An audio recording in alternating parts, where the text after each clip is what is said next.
It's fun to have all those dates and all those celebrations because the different churches, they add diversity and richness to the church. Each church celebrates in its own way and holds its own events like Christmas choirs.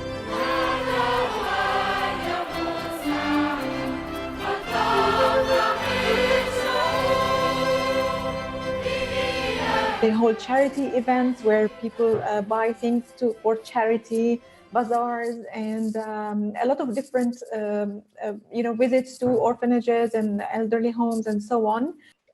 We don't know exactly if all this will happen with COVID-19 now that the churches are a little bit limited on the number of people that could attend services and masses.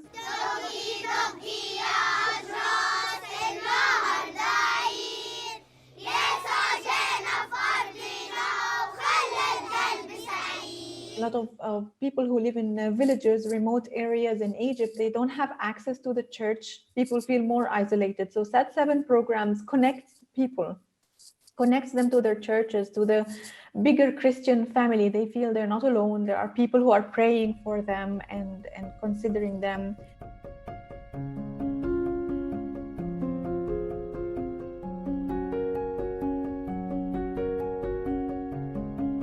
If you are from an Armenian or Assyrian background, which are very small minorities in the country, you are recognized by the authorities as being culturally Christian, and so you are free to practice your faith within certain boundaries.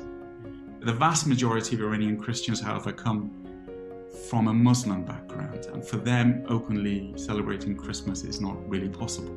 House churches tend not to celebrate on Christmas Day itself because there's greater attention on them. And so you don't know if one of your neighbors might betray you. The authorities also make a really strong effort to go after Christians and house churches during important Christian calendar dates like Christmas and Easter to make a point.